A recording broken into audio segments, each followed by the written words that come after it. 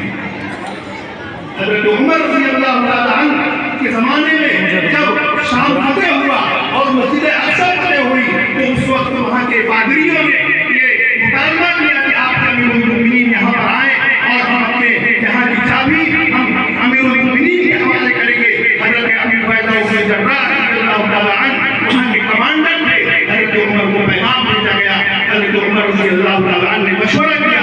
حضرت علی رضی اللہ تعالیٰ عنہ نے مشورہ کیا کہ نہیں یہ اعزاز کی بات اور شرف کی بات ہے, آپ ضرور تشریف لے جائیں. چنانچہ حضرت عمر رضی اللہ تعالیٰ عنہ تشریف لے گئے اور وہاں پر جب پہنچے تو حضرت عمر رضی اللہ تعالیٰ عنہ کے کپڑوں پر جو ہے وہ پیبند لگے ہوئے تھے اور حضرت ابی عبیدہ رضی اللہ تعالیٰ عنہ جو شام کے حالات سے واقف تھے انہوں نے حضرت عمر رضی اللہ تعالیٰ عنہ کے جب لباس کو دیکھا تو انہوں نے کہا کہ آپ تھوڑا سا دوسرا لباس پہن لیتے.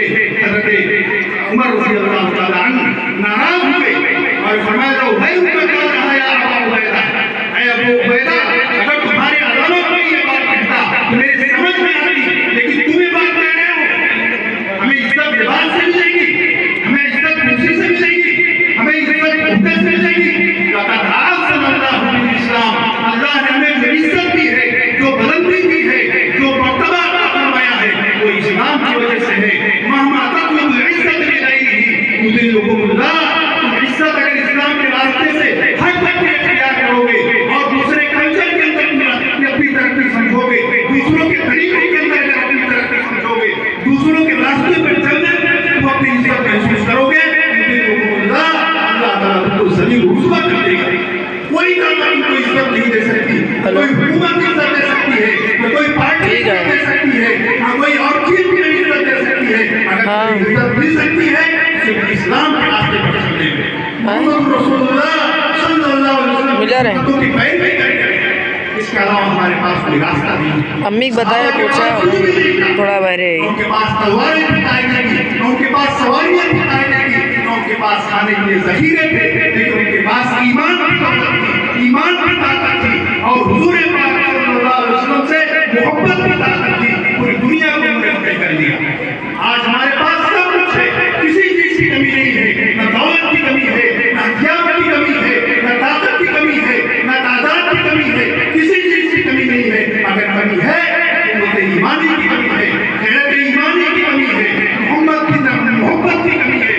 کمی اسی چیز کی ہے اور اسی کمی کی وجہ سے ہم روز بروز رسوا ہوتے چلے جا رہے ہیں. میرے بھائیوں اور دوستوں, ہم آج کے جلسے سے پیغام لے کر کے جائیں. ابھی جو نعتیں پڑھی گئی ان کا بھی مقصد یہی ہے کہ نبی کی محبت ہمارے دلوں کے اندر پیدا ہو جائے, ہمارے دل روشن ہو جائے, ہمارا دماغ روشن ہو جائے اور پھر اس کی وجہ سے ہمارا پورا وجود روشن ہو جائے. پھر ہمارا گھر, ہمارا سماج, ہمارا پورا شہر اور پھر اس کی برکت سے ہمارا پورا ملک اور پوری دنیا روشن ہو جائے. جیسے صحابہ کرام رضی اللہ تعالیٰ عنہم اجمعین نے روشن کیا تھا, یہی ہمارا کام ہے, یہی نبی کا پیغام ہے اور اسی لیے ہم پیدا